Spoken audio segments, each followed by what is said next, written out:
Desde el fin de semana, mi amigo y colega Daniel Santoro viene llevando adelante una investigación que tiene que ver con cuentas que se han descubierto, que se han abierto, cuentas bancarias que se han abierto en el exterior y que en principio la primera información era que eran cuentas que manejó la embajadora Nilda Garré, que antes fue ministra de Defensa y ministra de Seguridad aquí en la República Argentina, una mujer cercana a la presidenta Cristina Kirchner, una primera cuenta que se abrió en el 2005 en un banco de los Estados Unidos, el Felton Bank, en la que habría 61 millones de dólares, y una segunda cuenta del 2011 que se abrió en el banco Tallerat de Teherán, donde habría 47 millones de dólares.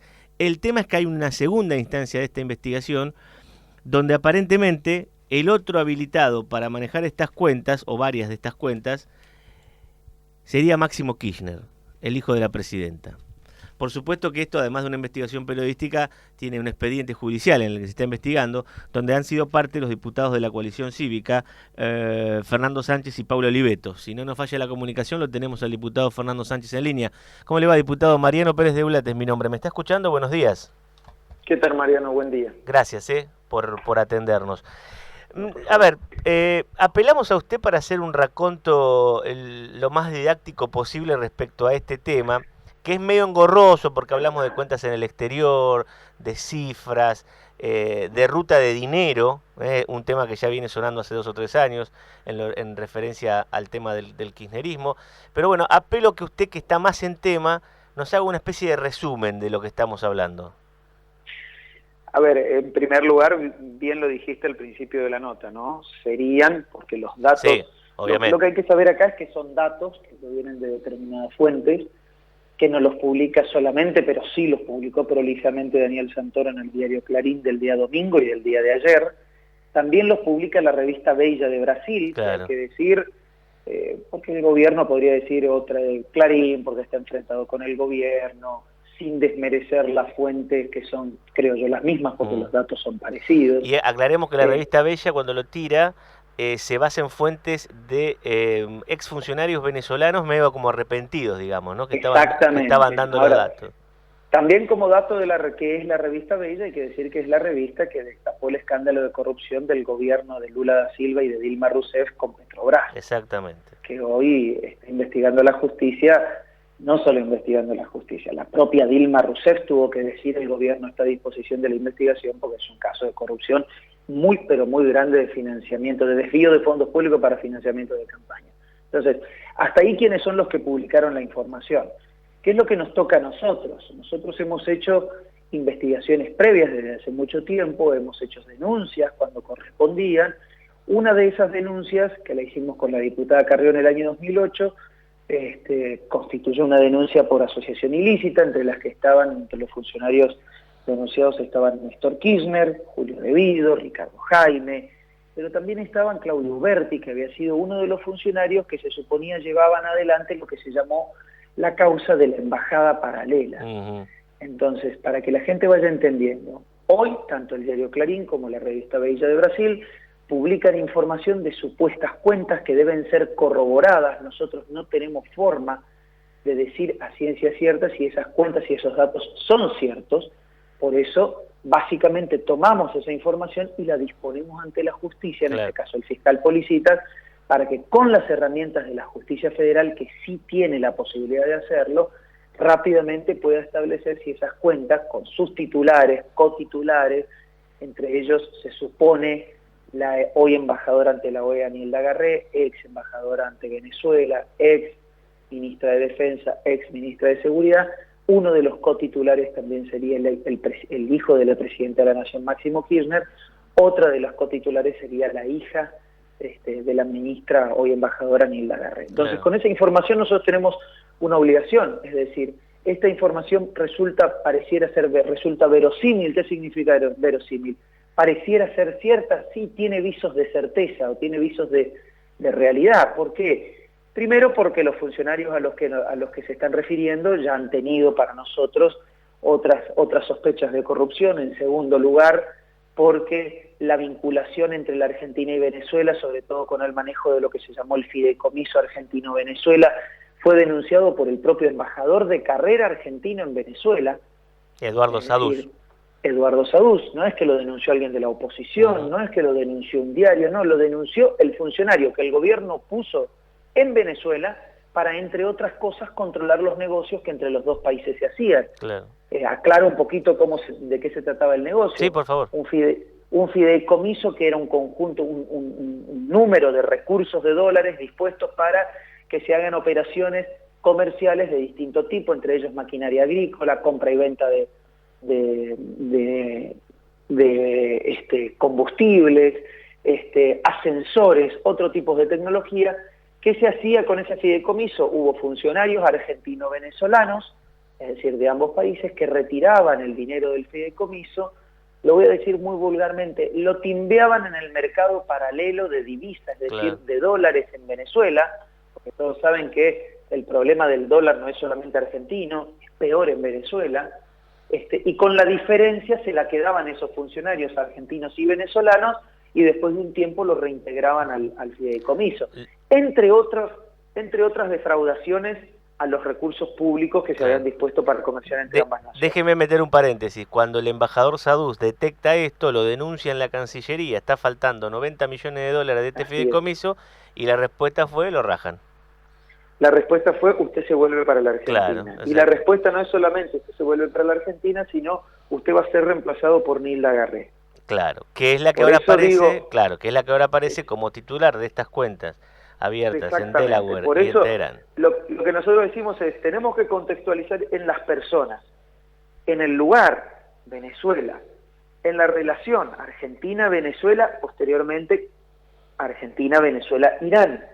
Estamos hablando de un país, la Argentina, que cambió radicalmente y casi sin explicación su vínculo y su relación política y de relaciones exteriores con una nación muy difícil, Irán, a instancias de otra nación, Venezuela, que sabemos la relación que tiene con Irán, porque así lo estableció Hugo Chávez. Entonces, todo esto hace que la historia que cuentan tanto Clarín como la revista Bella sea por lo menos tenida que tener en cuenta seriamente por nosotros y puesta a disposición de la justicia.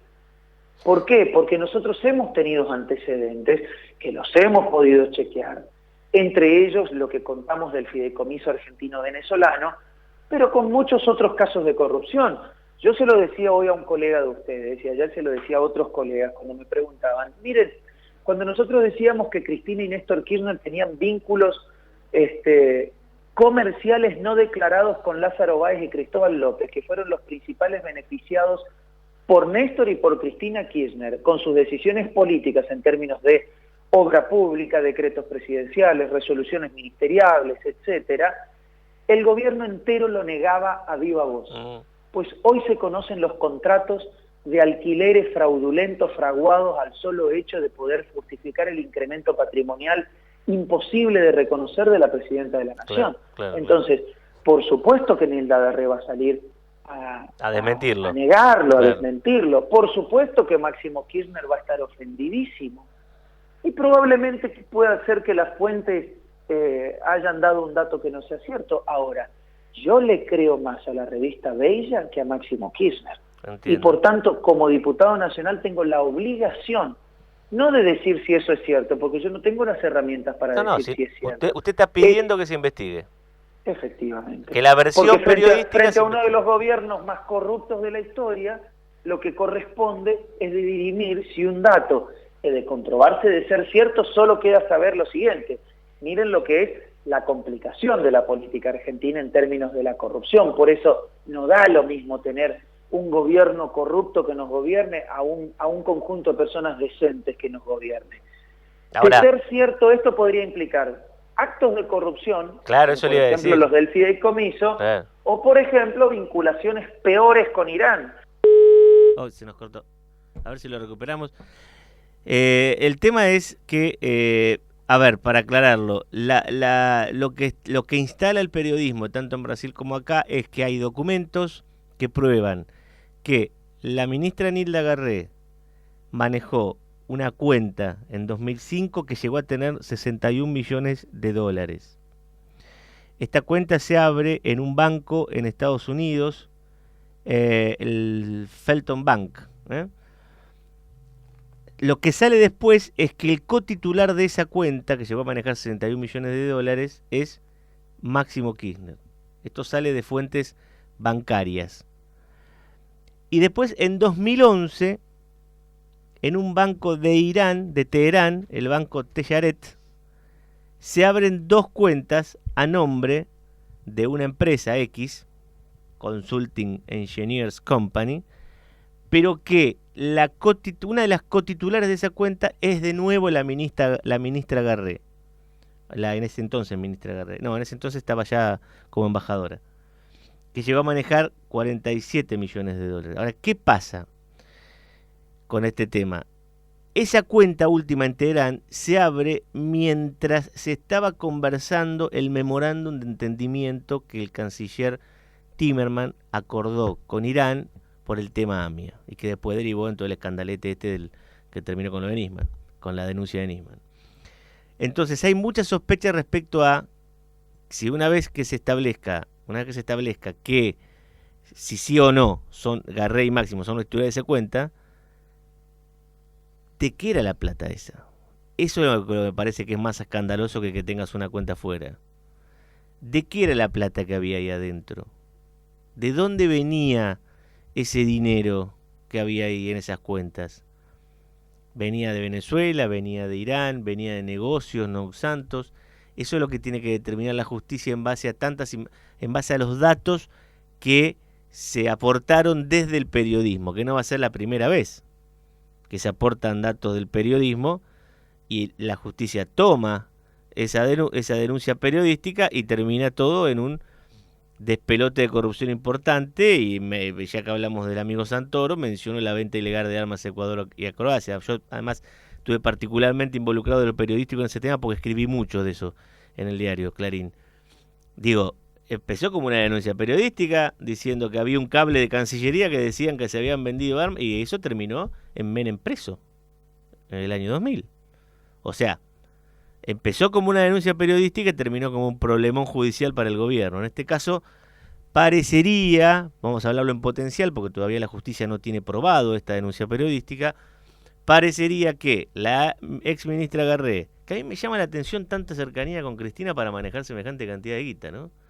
La ex ministra Garré y el hijo de la presidenta tienen que ver con estas cuentas. ¿Lo recuperamos al diputado Sánchez? ¿Me está escuchando, Fernando?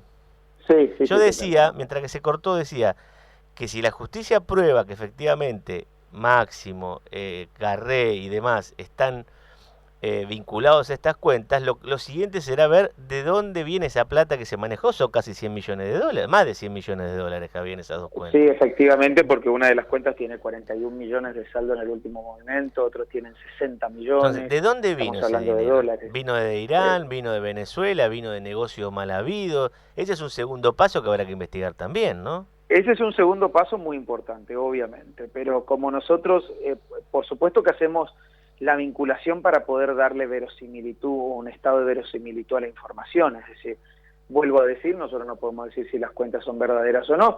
Lo que sí decimos es, la Argentina con Venezuela llevó adelante negociaciones paralelas e ilegales durante el gobierno de Néstor y de Cristina Kirchner, sí.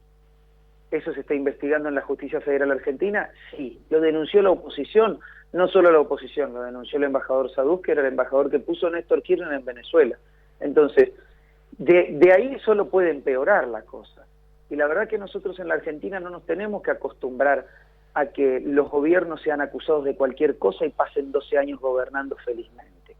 Nosotros en la Argentina nos tenemos que acostumbrar a que más allá de las diferencias políticas, la regla tiene que ser los recursos públicos se administran acorde como la ley dice. Entonces, cuando nosotros hacemos esta denuncia, no es por opositores, es porque queremos que cualquiera que gobierne, y cualquiera que gobierne en el turno que viene, se acostumbre a que el Código Penal existe, que los recursos de los argentinos están para el progreso de la nación. Fernando Sánchez, gracias por hablar con nosotros. No, muchas gracias a ustedes. Es el diputado nacional de la Coalición Cívica, Fernando Sánchez, denunciante en este tema que se ha trascendido a nivel